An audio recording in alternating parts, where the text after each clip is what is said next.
你认为去欧洲独自旅行1个月要花多少钱？很多人第一个反应就是一定很多钱吧。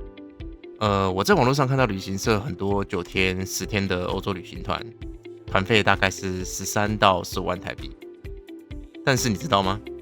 用同样的钱，如果你用自由行的方式，其实你在欧洲是可以待上1个月的，而且这还不是最低的价格。在这支影片，我会分享我在欧洲独旅的3个月所有使用的省钱妙招，而且你应该要去玩的，应该要去吃的，应该要去看的，一项都没有错过，让你在有限的资金内去完成欧洲旅行的梦想。大家好，我是 Lance， 自由的蓝哥，欢迎大家收看我的频道。旅行的花费不外乎就4个部分：住宿、吃饭、交通和娱乐。那我会以这4项主要的开销做讲解，教大家如何在长期旅行中省钱。第一个部分，我先来讲住宿的部分。欧洲的住宿其实并不便宜，除了避开旺季去旅游之外，一般饭店几乎没有什么省钱的方法。如果你觉得3星以上的饭店太贵，而你又不想去住1星、2星的，那我这边推荐你可以选择 hostel 青年旅馆。青年旅馆的特色就是你会跟别人住在同一个空间，使用公共的浴厕，使用公共的厨房，其他的部分跟一般饭店是差不多的。但青年旅馆的价格会比一般饭店便宜上许多。青年旅馆除了便宜之外，第二个好处就是你很容易可以认识新朋友。这是青年旅馆的房间图片。青年旅馆的住宿就像是这样，上下铺的2人床或是3人床，所以很多房间都是6人房或是8人房，甚至更多。那你可以看到欧洲的青年旅馆，它是男女混合，大家住在一起的。当然也有同性别的房间，但会比较贵一点。因为你会跟陌生人生活在同一个空间，所以你有很多机会去跟别人做交流。有一些青年旅馆甚至会设一些酒吧或交易厅，你可以练习去做一个 small talking。这是一个非常好练习英文对话的一个场合。在欧洲旅行时，我观察到一个很有趣的现象：亚洲人其实比较不喜欢住在青年旅馆。青年旅馆的亚洲人真的比较不常见，几乎都是欧美人居多，所以你很容易在那边遇到英语系国家的旅行者。我在那边跟他们交流时，他们通常都很热情。当然，青年旅馆也是有缺点的，最大的缺点就是你没有太多私人的空间，你需要跟别人共用浴室、厕所还有厨房。如果你是个睡眠品质比较差的人，那你可能要准备一些耳塞，因为你晚上可能会被别人的打呼声所吵醒，或者是被上下床的声音所吵到。最后是如何选择你的青年旅馆。当然你要去选择一些地段好的，靠近一些主要的景点。通常青年旅馆的点位都很不错，那品质的部分每一家一定都不太一样。如果你不知道怎么选择青年旅馆的话，下面有我几家推荐的连锁青年旅馆。那第一家推荐的是 Wombat City Hostels， 中文的名字叫做袋熊青年旅馆。这一家是背包客的经典老字号，它的特色是品质稳定，而且坐落的地点都在闹区，它的地段非常的好。如果你在欧洲1个人旅行，不知道住哪边比较好，那袋熊会非常的适合你。第二家推荐的是 A&O， 这一家是欧洲青年旅馆的老牌子，在欧洲到处都有。在青年旅馆的连锁品牌中，它应该是最便宜的，也常常设在车站附近。如果你想省钱，又想住在交通非常便利的地方，那 A&O 是一个非常好的选项。再来第3家是 Generator， 背包客常讲的发电机青旅就是它。这一家是欧洲年轻人很夯的潮流系青旅品牌，它的装潢有精心设计过，很符合年轻人的审美观。公共区有很强的社交感，所以年轻的国际旅客非常的多。如果你喜欢拍照或社交的，那发电机青旅会很适合你。第4家 Meininger 美宁格饭店。美宁格是属于混合型的平价住宿饭店，它提供像一般饭店的独立房间，同时也提供像青年旅馆常见的公共设施。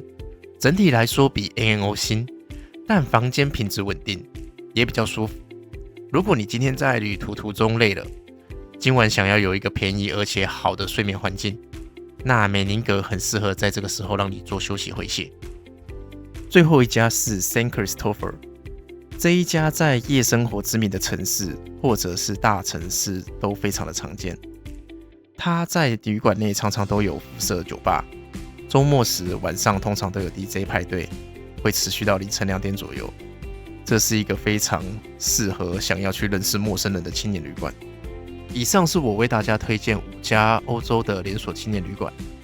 它的价位跟特色我也都帮大家整理好了。如果你有想去的地方却没有这些连锁青年旅馆，那就是尽量挑 Google Map 评分4颗星以上，然后地点 OK， 有电梯、有厨房、有冰箱、有24小时的前台，那基本上应该就 OK 了。再来是吃的部分，我对吃其实蛮要求的，因为我很喜欢美食，我也很好奇当地的食物跟台湾的食物有什么不一样，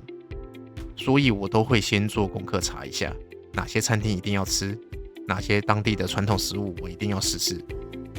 然而欧洲的物价其实真的不便宜，你在好一点的餐厅一餐吃到2-3千元台币都是蛮常见的。我用物价在欧洲中等水平的意大利当例子，在意大利的一家小餐馆吃饭，普通的一餐吃1份意大利面加1杯餐前酒，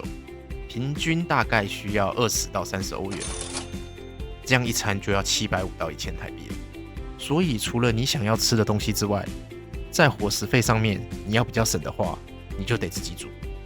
前面有提到青年旅馆通常都设有公共厨房，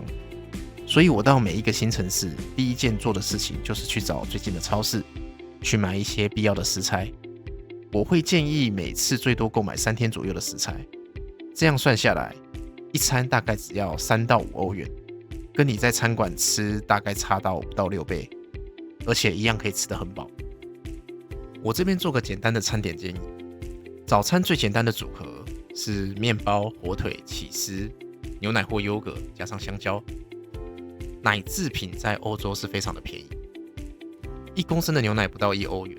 所以奶制品是你最便宜而且非常优质的蛋白质来源。午餐方面，我会比较推荐大家在外面吃你自己想要吃的餐厅，然后晚餐再回来自己煮，因为有些地区晚餐的金额是比午餐高的，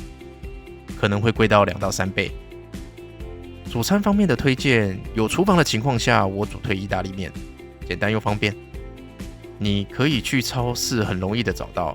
各种 pasta 意大利面条，各种奶油酱、番茄酱，再买一些鸡肉、蔬菜、蘑菇等。茶水或2系饮料就比一个人喜好。有一些人做菜会使用一些调味料，像是橄榄油、盐巴或是胡椒之类的。这一点在各位去超市购买之前，可以先到 hostel 的厨房看一下。有一些 hostel 它是附有调味料区的，你可以随意取用。那也可以顺便去了解一下每一家 hostel 公共厨房的规则。还有一些 hostel 它会有一个叫做 free food 免费食物区，这里会放一些之前旅客他们带不走却还没有过期的食物或调味料，像意大利面、面包或麦片等等。他们不想浪费食物，所以就出现这种免费食物区。如果你不介意的话，是可以使用的。如果你是住在没有厨房的饭店或青旅的话，那主餐我会推荐你去超市买他们的火腿三明治或鸡肉三明治，不然就是烤半鸡配一个沙拉盒，这个价格会比你自己煮稍微高一点，但还是比餐厅便宜。这边欧洲比较常见的连锁超市品牌有 Lidl、Aldi 跟大家熟知的家乐福，这几家的价格都很实惠，商品的品项又多，而且都附有熟食区。如果大家看到这几家超市，基本上都可以直接进去。最后，如果你不想吃超市或没办法自己煮，同时也想省钱的话，那中式餐厅、土耳其 kebab 跟切片披萨相对来讲是比较便宜的选择。第3是交通的部分，交通就比较单纯，只要你规划的旅游路线是合理的，那机票或车票的价格就只分淡旺季，或者是你提早订票有没有早鸟票的差别而已。但有一个小技巧可以分享，如果车程的交通时间在4个小时以内的话，建议可以选择夜间巴士或者是夜间火车，因为这样除了晚上的票价比较便宜之外，也等于省了1个晚上的住宿费，而且不会浪费你白天可以旅游的时间。当然，如果距离真的很远，你还是得搭飞机。在欧洲，这种长途的夜间巴士或夜间火车是非常常见的。你想比较舒服的话，那你也可以选择卧铺或者是 VIP 座位。这边我推荐2个背包客常使用的长途巴士公司。第一个是 FlexBus， 这个是欧洲非常知名的长途巴士公司，几乎整个欧洲都可以看见它的踪影。它非常的便宜，而且班次非常的多。缺点就是它的座位比较不好坐，然后偶尔会有一些小污点。但它是背包客在欧洲使用率最高的长途巴士公司。第二个是 RegioJet， 这家长途巴士公司在中东欧非常的有名，便宜而且服务又好 ，CP 值很高。如果你有计划去奥匈节旅行的话，有坐长途巴士，你可以考虑这一家。那最后是娱乐方面，去欧洲旅游，很多人都会想去参观当地有名的地方。如果你需要有导览的行程，大部分的行程在 Get Your Guide、KKday 或是 Klook 上这3家大平台都买得到你要的行程。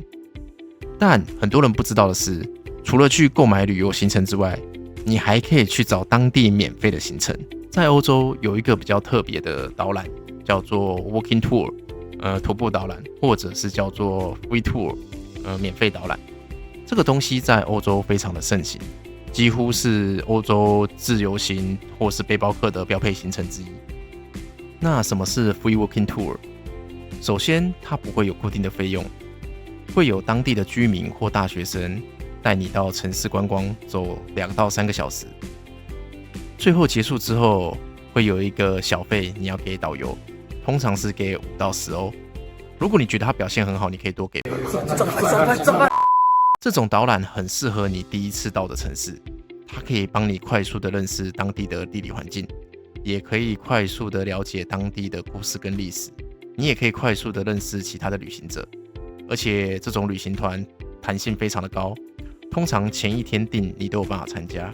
甚至有一些你不用订，当天去它都可能可以让你去参加他的团。参加这种免费导览团也很简单，你可以在 Google 搜寻 Free Walking Tour 加城市名去找就好，或者是也可以向你的青年旅馆去做打听，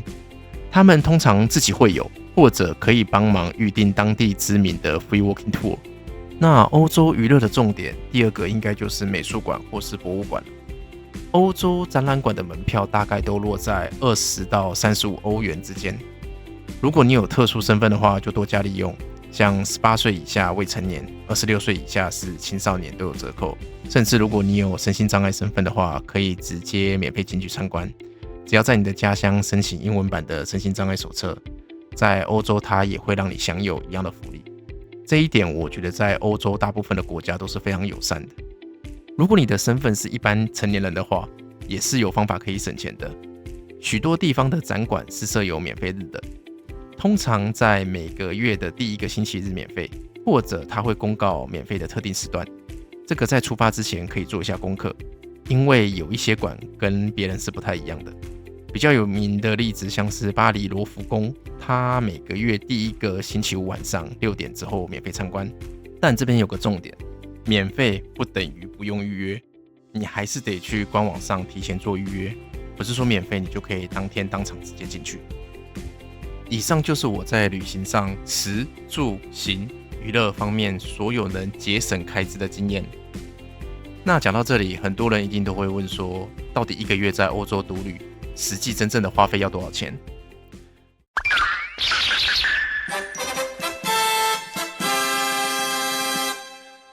这次我在欧洲旅行3个月的所有开销，我都有做记录。那3个月1个人的总开销一共是409208元，所以平均下来1个月大概落在36000元左右。我们从数据可以知道，旅行中占最大宗的就是你的住宿费跟你的餐费。